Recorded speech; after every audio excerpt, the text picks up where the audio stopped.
Aufgebrochene Geldschränke säumen Deutschlands Straßen. Du solltest sie nicht unterschätzen, Raziel. Prinzipiell müsste der Geldschrank jetzt auseinanderfallen, unsolide wie er ist. Oh Gott. Raziel. Weich wie Schuhkarton.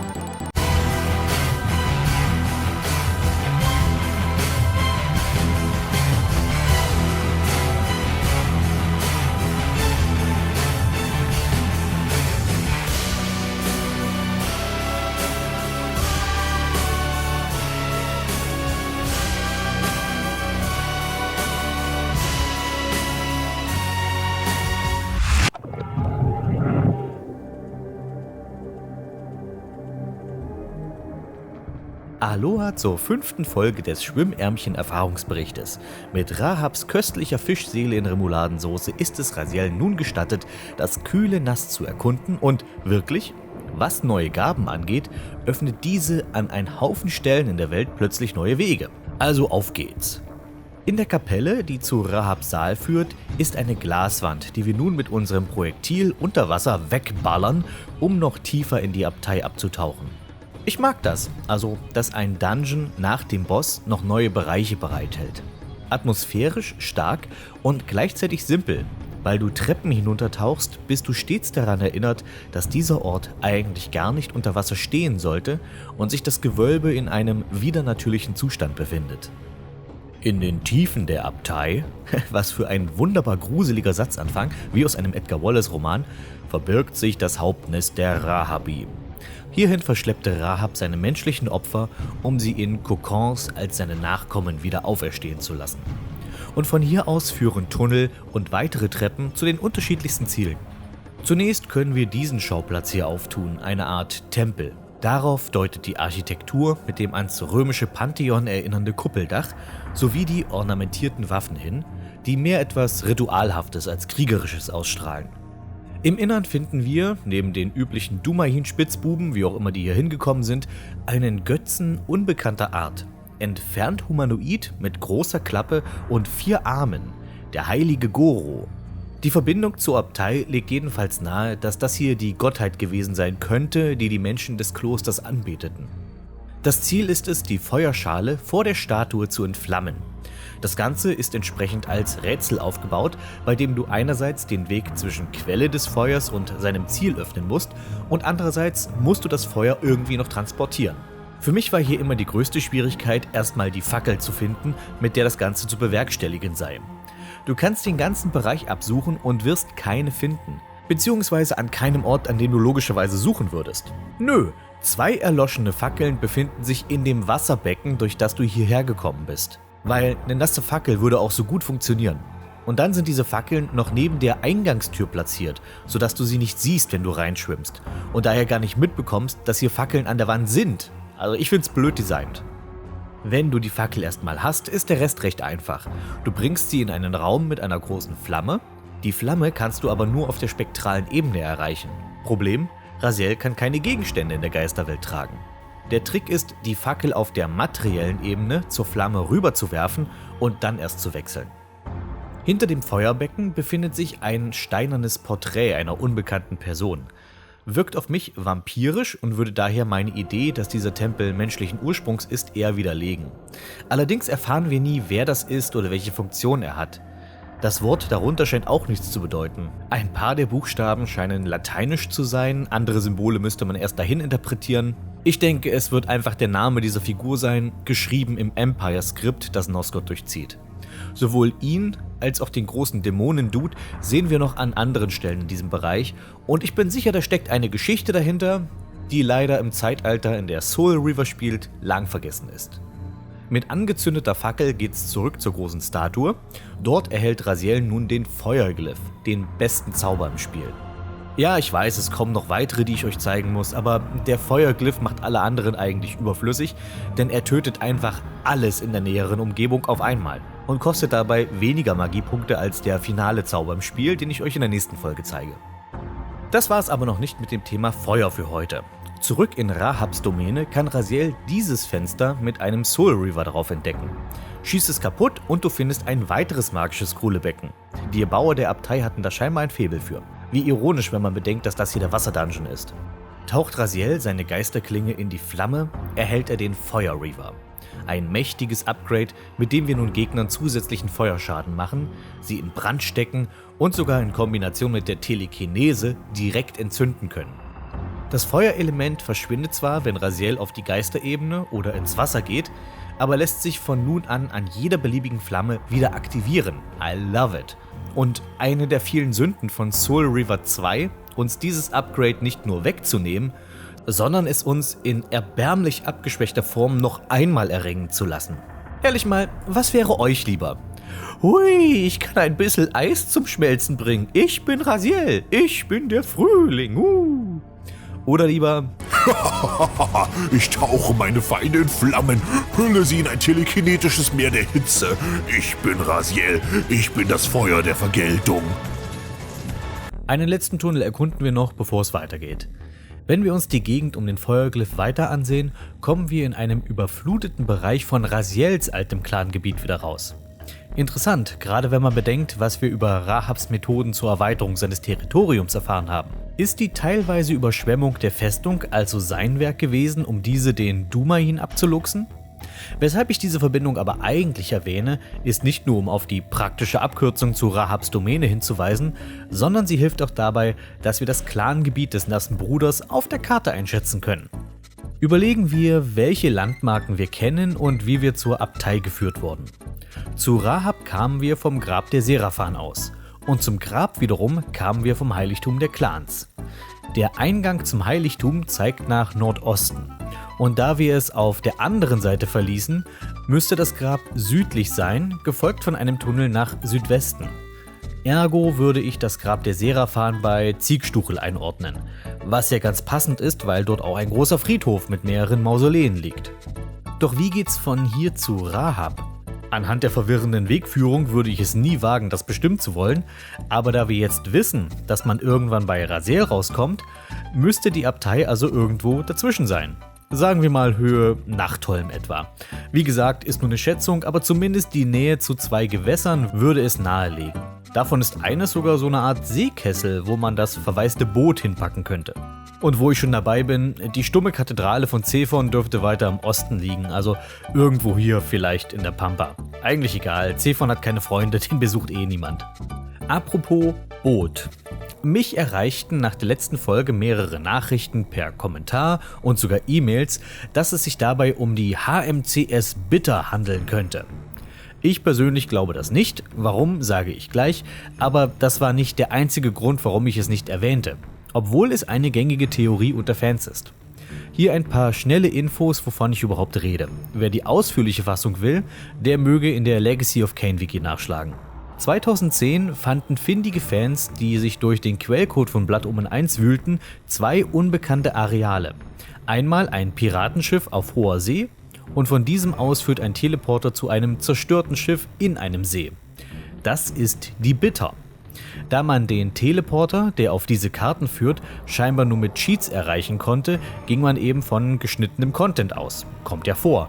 Und das war auch mein letzter Stand. Der Artikel dazu ist immer noch auf Lost Worlds, eben von 2010. Und weil ich nicht verwendeten Content nur bedingt sinnvoll im Erfahrungsbericht finde, bis auf ein paar sehr viel bedeutsamere Plot-Elemente, an denen man schlicht nicht vorbeikommt, bin ich unter anderem nicht darauf eingegangen. Nun hat es sich aber so ergeben, dass Dennis Dyack, einer der Gründer von Silicon Knights, einer der Autoren von Blood Omen 1, in einem Interview von 2017 nach dem Piratenschiff gefragt wurde und warum man es rausnahm. Seine Antwort: Interestingly enough, the secret pirate ship was not dummied out. You could get to it in the game. It was just incredibly hard and no one was able to figure it out. Es wurde nie rausgenommen. Man kann es in Blood Omen finden, ganz ohne Cheats. Man müsste dafür nur 4 unsichtbare Schalter aktivieren. Auf der gar nicht mal so kleinen Weltkarte.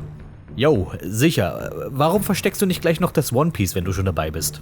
Und letztes Jahr dann, im Jahr 2020, ist es tatsächlich gelungen, die 4 Schalter ausfindig zu machen und den Weg zur Bitter zu öffnen. In der Quarantäne hat man scheinbar viel Zeit. Für mich einfach eine interessante Story, die ich euch nicht vorenthalten wollte, und danke an die Leute, die mich darauf stießen. Dennoch ist es an dieser Stelle irrelevant, denn ich sehe zwischen dem Boot in Soul Reaver und der Bitter in Blood Omen keine Verbindung. Ja, beides sind Vehikel auf dem Wasser. Und da enden die Gemeinsamkeiten. Das eine ist ein klassisches Segelschiff aus Holz, das andere ein mechanisches Boot mit wenig klassischem Maul vorne dran. Und mal abgesehen davon, die Bitter ist gesunken, das Boot in Soul River schwimmt. Mehr muss man doch gar nicht sagen. Sinken ist ein gutes Stichwort, denn es wird Zeit, den nächsten in Degeneration versunkenen Vampir-Clan zu besuchen, die Dumahin. Dazu begeben wir uns zum Abyss zurück, hüpfen dort nördlich aus dem Wasser heraus und kommen in eine verschneite Gegend mit mächtiger Festungsanlage. Das ist auf der Karte also recht leicht zu verorten. Norden, Schnee, Festung, klingt alles sehr nach der Region von Maleks Bastion. Eine schöne Abwechslung nach den Kathedralen, Gräbern, Abteien und allgemein sehr katakombigen Abschnitten, nun mal sowas wie eine richtige Burg im Gebirge. Es macht auf jeden Fall mehr den Eindruck, dass hier ein großer Vampirfürst haust, als in Boris des Friedhofswärters Hütte, wo Melchior eingezogen ist. Und dann ist da ein weiterer Twist, sobald Raziel die Tore der Festung aufstößt. Einst war diese Stadt voll von Leben meiner Art. Teilten tatsächlich andere Clans dasselbe Schicksal? Konnte Kain in seinem Wahnsinn keinen seiner Brut verschonen? Nicht Kain, sondern Dumas eigene Arroganz bewirkte den Untergang seines Clans. Ich spreche von menschlichen Fehlern, Raziel. Duma und seine Abkömmlinge hielten sich für unbesiegbar und verloren den Blick für die Gefahr. In ihrer Selbstzufriedenheit ließen sie sich überrumpeln und die menschlichen Vampirjäger konnten sie ohne große Gegenwehr überwältigen. Die wenigen, die fliehen konnten, sind zu Aasfressern verkommen. Ein wirklich schlauer Kniff. Stell dir mal vor, das hier wäre jetzt einfach nur ein weiterer Dungeon. Dann gäbe es entsprechend nur Dumahin zu bekämpfen. Also dieselben Vampire, die wir schon das ganze Spiel über wegschnitzeln. Wie langweilig wäre das? So aber ist die Neugier geweckt, was dieser Komplex stattdessen bereithalten wird. Die Antwort: quasi keine Gegner. Stattdessen durchstreifen wir ein leeres Bollwerk und müssen mehr Rätsel lösen. Hier und da kommt es zu Handgreiflichkeiten, zum Beispiel wenn Raziel in einem Raum das Wasser ablässt und die abgesoffenen Dumahin wieder zum Leben erwachen, oder auf der spektralen Ebene, wo sich logischerweise einige Vampirgeister rumtreiben. Aber so insgesamt liegt der Fokus mehr auf Erforschung und Überwindung von verschlossenen Pforten. Die Menschen von Nosgoth, obwohl so zerbrechlich, haben es eigentlich ziemlich drauf. Überlegt mal, wie weit die Vampirjäger schon in die stumme Kathedrale vorgedrungen sind, und hier haben sie tatsächlich einen der stärksten Vampirclans der Welt in die Knie gezwungen. Und beim Abgang aus der Ruined City, so der offizielle Name dieses Abschnitts, also der verfallenen Stadt, haben die Sterblichen möglichst alle Tore verrammelt, damit nicht ein blauer Tölpel daherkommt und die schöne Arbeit zunichte macht. Wir müssen also vor allem alternative Wege durch die Stadt finden und öffnen. Beispielsweise das Gas in einem Hochofen voll aufdrehen und eine Wand aufsprengen, bevor der Atom-LKW dagegen fährt. Und natürlich Kisten schieben. Mit Kisten schieben löst man alles. Alles. Und wenn nicht alles, dann Kisten stapeln und dann schieben. Mehr gibt es über die verfallene Stadt eigentlich nicht zu erzählen. Nur, dass ich die Art, wie Raziel den Thronsaal von Duma öffnet, ein wenig putzig finde. Ich hatte ja das Gefühl, dass ich Raziels körperliche Kraft inzwischen einschätzen kann.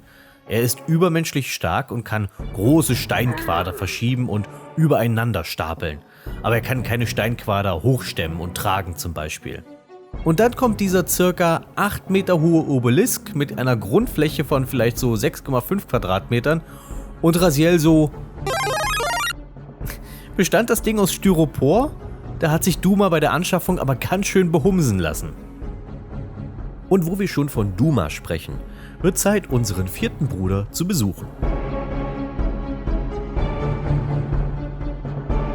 Mein Bruder Duma, zu Lebzeiten ein mächtiger Krieger.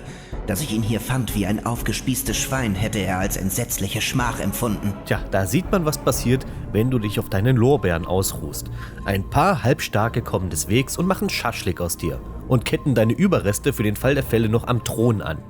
Soul River macht etwas an dieser Stelle, was wir zwar schon bei den anderen Brüdern erleben konnten, aber bislang nicht so deutlich. Und zwar die Charakterisierung eines Gegners, bevor wir ihn überhaupt persönlich treffen. Von Duma wird sehr klar das Bild eines starken, aber arroganten Kriegers gezeichnet, der sein eigener größter Feind wurde. Da uns ein untoter Berg von Fleisch nicht weiterbringt, lohnt es sich mal in die Geisterebene zu wechseln, um Dumas Seele zu besuchen. Kommst du, um meine Seele zu retten, mein verlorener Bruder? Nicht um sie zu retten, sondern um sie dir zu nehmen. Nur die Befreiung wird dich retten. Duma ist zu einem Geistervampir geworden, so ähnlich wie die anderen, die wir bisher trafen. Allerdings behielt er seine Gestalt und seinen Verstand bei und ist auf der spektralen Ebene unverwundbar. Also schnell, husch, zurück in die gemütliche, echte Welt. Wir müssen Duma also irgendwie in leiblicher Form zerstören, aber selbst sein Leichnam ist völlig unkaputtbar. Und so bleibt Raziel nur eines: den gefallenen Bruder ins Leben zurückbringen und dann aufs Beste hoffen. Auch mal interessant, die Regeln, die für die kleineren Gegner gelten, in puncto Wiedererweckung, nun auf einen großen anzuwenden.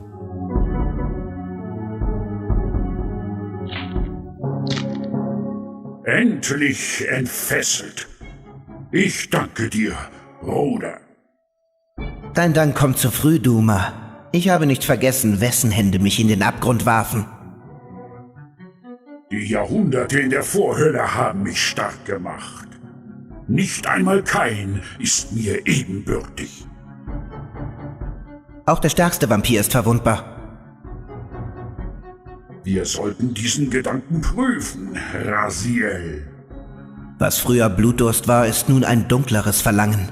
Deine Seele wird mir gehören, bevor der Tag zur Neige geht.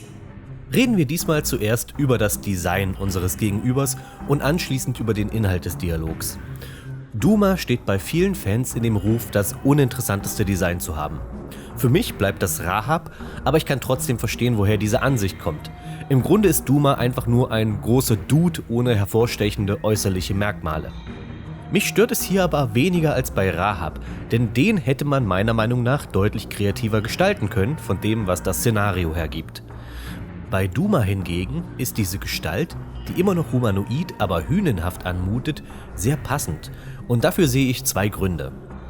Der eine hat etwas mit Dumas Rolle und der Rolle der Dumahin in Kains Imperium zu tun und der andere etwas mit seiner Geschichte nach Raziels Hinrichtung. Die Hintergrundinfos habe ich mir wieder aus verschiedenen Entwicklerinterviews und Frage-Antwort-Threads zusammengesammelt. Hier das Konzentrat. Duma ist, obwohl er nur der dritte Sohn Kains ist, als der beste Krieger unter den Brüdern angedacht. Raziel und Turel mögen insgesamt begabter sein, aber wenn es um das reine Kriegshandwerk geht, dann ist das Dumas Spezialität. Dementsprechend seine Entwicklung. Bei ihm geht es nicht ums Überleben, nicht ums Verstecken, nicht ums Anpassen an Lebensräume, sondern um Dominanz. An Kains Hof war er der Waffenmeister. Wenn du dir die Artworks der einzelnen Brüder anschaust, dann ist Duma der einzige, der mit einer Waffe dargestellt wird. Darum sind auch die Dumahin so generisch. Sie sind nicht spezialisiert, weil ihre Rolle in Kains Armee die des Fußsoldaten ist. Sie können ganz gut einstecken, ganz gut austeilen, sind sehr zahlreich und nicht unbedingt intelligent oder erfinderisch. Die ideale Armee. Insofern ergibt für mich der Hochofen in der Festung Sinn. Da die Dumahin Rüstungen tragen, müssen die irgendwo geschmiedet werden. Der andere Grund, warum ich Dumas Design für sehr passend halte, ist, dass er schon eine ganze Weile tot war. Also noch toter als eh schon. Das hat nämlich zur Folge, dass seine Evolution oder Devolution, wenn man so will, unterbrochen wurde. Er ist nicht mehr der Duma von vor 500 Jahren, aber auch nicht der Duma, der er inzwischen sein sollte, sondern irgendwas dazwischen. Ich habe übrigens lange gebraucht, um zu kapieren, dass das gar nicht Dumas Gesicht ist, sondern dass er einen Helm trägt. Darauf kam ich erst, als ich die Actionfigur von ihm sah. Und ja, es gibt Soul Reaver Actionfiguren. Insgesamt 3. Raziel, Kain und Duma. Jedenfalls Duma kommt mit abnehmbarem Helm und dann kann man sein richtiges Gesicht sehen. Es ähnelt den Artworks aus seinen hübscheren Tagen, nur eben grotesker. Und ja, die Figur ist den Aussagen des Charakterdesigners nach 100% akkurat. Die Inspiration für sein Aussehen kommt von japanischen Samurais. Erkenne ich zwar nicht so wieder, aber okay. Spannender finde ich, dass Daniel Kabuko mal gefragt wurde, wie sich Duma denn entwickelt hätte, wäre seine Mutation nicht durch diesen kleinen Unfall da unterbrochen worden. Seine Antwort? Rhinoceros. Okay? Gut, ich kann's irgendwo nachvollziehen.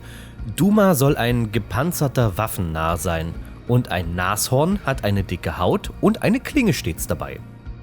So, nun habe ich lang und breit über das Aussehen gesprochen und noch kaum ein Wort zu den inneren Werten verloren. Dass ihn andere als stolz und arrogant ansehen, wissen wir bereits. Und auch Duma selbst bestätigt es im Gespräch, wenn er sagt, nicht einmal Kain sei ihm noch ebenbürtig. Klingt zwar überheblich, doch man muss auch bedenken, dass er quasi unverwundbar ist, selbst gegen den Soul Reaver, und dass er sich durch die Jahrhunderte auf der spektralen Ebene zu einem Seelenvampir entwickelt hat, der sich nun sowohl von Blut als auch von Seelen ernähren kann, weshalb zur Abwechslung Raziel jetzt mal der Ausgesaugte ist. Mir ist aufgefallen, dass die Seraphan-Brüder in Pärchen daherkommen. Hier in Soul Reaver von ihren Persönlichkeiten her und in Soul Reaver 2 dann noch deutlicher als Kampfduos. Meine früheren Brüder Duma und Rahab waren die nächsten Angreifer. Diese Bastarde ahnten nicht, was die Zukunft für sie bereithielt. Melchior und Zephon waren Gegensätze in Bezug auf Raziel. Rahab und Duma in Bezug auf Kain. Der treue Rahab, der das Herabwerten von Kain als Blasphemie empfindet, und der ehrgeizige Duma, der sich sogar über Kain sieht. Im Intro, wenn Raziels Flügel zerstört werden, sind es auch diese beiden, die wir im Hintergrund sehen können. Rahab zuckt kurz zusammen, bleibt aber insgesamt ruhig bei Kains Untat. Duma hingegen scheint sichtlich verstört zu sein. Warum? Die Brüder stehen sich ja eigentlich nicht sonderlich nahe. Ich könnte mir vorstellen, dass Duma vielleicht schon damals den Gedanken hegte, eines Tages Kain zu übertreffen. Und nun bekommt er eine Live-Vorstellung, was das bedeuten würde. Und Raziel war Kains Favorit. Wer weiß, was Duma in der Situation blühen würde. Wieso ich das denke? Raziels erste Vermutung, als er sieht, dass der Clan der Dumahin vertrieben wurde, war, dass das Kain gewesen sein müsste. Er hielt also einen Konflikt zwischen diesen beiden durchaus für möglich. Das Verhältnis von Raziel zu Duma ist dagegen eher neutral. Mit Ausnahme des kleinen Umstandes, dass Duma einer der Brüder war, die Raziel in den Abgrund warfen, und das stößt dem wiederum sauer auf, weshalb es nun zum Kampf kommt. Der Kampf in Anführungszeichen gegen Duma ist für mich neben den gegen Melchior der beste im Spiel. Und im Gegensatz zu Melchior finde ich die Lösung längst nicht so aufgesetzt. Aus den vorherigen Bossbegegnungen hast du gelernt, nicht den direkten Schlagabtausch zu suchen, sondern nach Hilfsmitteln in der Endgegner-Arena. Doch forsche solange du willst, Dumas Thronsaal hilft dir nicht weiter. Derweil setzt dir der stampfende Riese ordentlich zu. Kommst du ihm zu nahe, gibt's eine Schelle und er beginnt Raziels Lebenskraft zu fressen. Ist der Abstand größer, verwendet er Jacks Bodenfaust, die Raziel kurzzeitig bewegungsunfähig macht. Wobei er anschließend angerannt kommt und ein Band aus Energie um uns legt, das, wenn es sich zuzieht, gar nicht mal so wenig Schaden verursacht. Nettes Repertoire. Ich kann es kaum erwarten, die Bodenfaust von ihm zu lernen. Alles andere wäre ja albern. Irgendwann kommst du dann drauf.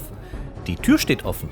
Und dann rennst du raus und du merkst, dass dir Duma hinaus folgt. Das soll wohl angeblich die Beta-Tester damals ziemlich überrascht und teilweise überfordert haben, denn es war absolut nicht üblich zu dieser Zeit, dass ein Boss seinen Bossraum verlassen kann.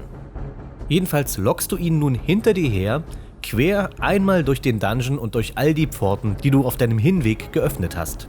Die einzige Schwierigkeit dabei ist eigentlich immer die Kamera so gedreht zu halten, dass du deinen Verfolger im Blick behältst. Du willst nicht, dass er zu nah rankommt, aber wenn er zu weit zurückfällt, geht Duma einfach in sein Kämmerchen zurück und du musst ihn erneut anlocken. Du bist recht hartnäckig, Raziel. Das Ziel ist es, den großen kleinen Bruder in den Hochofen zu lotsen, dort erneut das Gas aufzudrehen und schließlich knusprig braun zu backen. Ja, der gute alte Duma, ein umstrittener Gesell. Meine Ansicht zu seinem Design und der Idee seiner Bossbegegnung kennt ihr jetzt und für mich gehört er zweifelsohne zu den interessantesten Abschnitten von Soul Reaver. Wenn ich hieran etwas zu mäkeln habe, dann, dass ich die deutsche Stimme unpassend finde. Die Jahrhunderte in der Vorhölle haben mich stark gemacht. Nicht einmal Kain ist mir ebenbürtig. The centuries in Limbo have honed my strength. Not even Kain is my equal. Duma wird von Achim Schülke gesprochen. Durchaus eine erfahrene und bekannte Stimme, zum Beispiel aus Batman, Baldur's Gate 2 oder Hero Turtles. Aber in der Legacy of Kain-Reihe ist er, wie ich finde, immer fehlbesetzt. Sei es Duma in Soul River, Malek in Soul River 2, Lord Möbius, es gibt Schwierigkeiten. Magnus in Blood Omen 2 Gib mir Fleisch! 1400 Unze pro Tag! und Random Seraphanen-Dude in Defiance. Aber diesen Bereich haben wir schon gesäubert. Lord Möbius wird zufrieden sein. Okay, da passt er.